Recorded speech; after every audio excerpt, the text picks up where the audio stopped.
Kamu kira begadang bikin kamu lebih produktif? Neuroscience bilang itu bohong besar.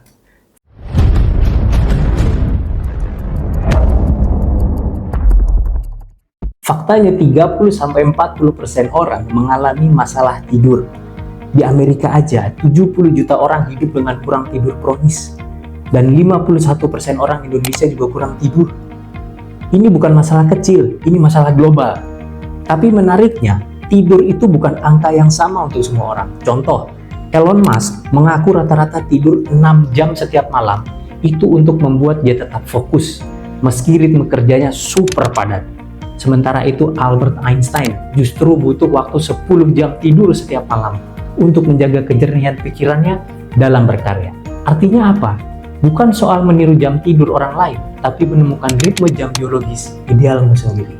Kita sering mikir tidur itu buang-buang waktu. Padahal saat tidur, otak kita lagi clean up. Bayangin otak itu seperti smartphone. Waktu kita tidur, otak kayak baterai HP yang dicas ulang. Sistemnya juga melakukan pembersihan sampah-sampah, update sistem, refresh lagi biar lebih cepat. Kalau kamu tidur, sampah itu langsung dibuang habis-habisan. Tapi kalau kamu kurang tidur, itu akan numpuk, fokus berantakan, gampang lupa, gampang marah, bahkan hubungan pribadi pun bisa rusak. Sekarang mari kita lihat lebih dalam. Apa yang sebenarnya terjadi di otak kalau kita kurang tidur? Berdasarkan riset dari Harvard Business Review, kekurangan tidur setidaknya memberikan 3 dampak besar pada otak kita. Yang pertama pada bagian hipokampus. Ini bagian otak yang mengatur memori. Cukup semalam aja kurang tidur, hipokampus langsung terganggu.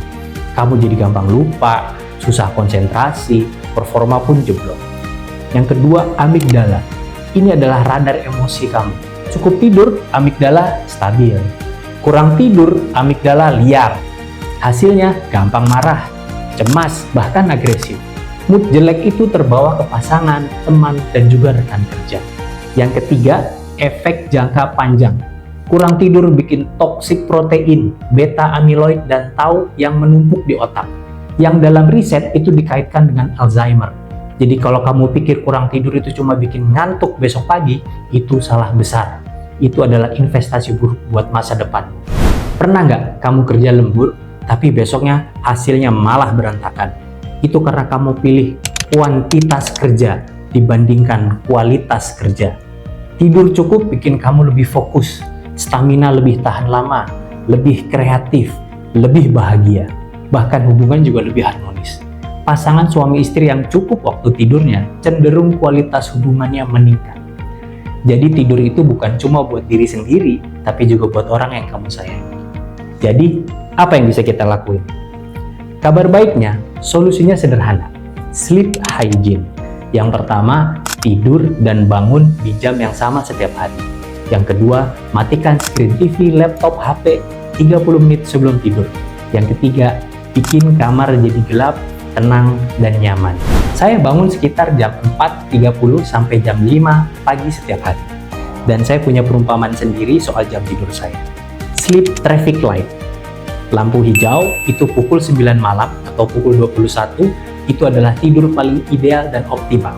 Produktivitas hari ini maksimal dan esok optimal. Tubuh dan pikiran benar-benar diisi ulang, siap menghadapi tantangan dan keputusan yang penting esok hari. Lampu kuning itu pukul 10 malam. Ini harus hati-hati. Kualitas tidur mulai menurun. Fokus dan mood biasanya akan terdampak. Masih bisa produktif, tapi perlu effort lebih. Lampu merah pukul 23. Tidak ada tawar-tawar. Kalau belum tidur jam segini, kinerja esok hari pasti terganggu. Fokus cepat turun, energi cepat habis, mood tidak stabil. Setidaknya kalau saya terpaksa tidur jam segini, saya tidak akan melakukannya selama 3 hari berturut-turut, karena akan mengacaukan ritme jam biologis tubuh saya. Disiplin dengan traffic light ini membuat pagi saya lebih ringan, ide lebih lancar, dan produktivitas meningkat. Bukan sekedar jam tidur, tapi juga soal menghargai proses tubuh dan pikiran, biar versi terbaikmu muncul setiap hari. Selama ini mungkin kamu mikir kalau tidur lebih sedikit, kerjaan bisa lebih cepat selesai. Nyatanya justru kebalik. Mulai hari ini, ubah mindsetmu. Tidur adalah strategi, bukan malas. Strategi biar kamu jadi versi terbaikmu di rumah, di sekolah, di kampus, di kantor, dimanapun. Karena pada akhirnya tidur itu bukan waktu yang hilang. Tidur adalah waktu yang bikin hidupmu lebih tajam, lebih sehat, dan juga lebih bahagia. Kalau kamu mau tips happiness dan sukses lebih banyak, jangan lupa klik dan subscribe, like, share, dan tulis komentar kamu di bawah.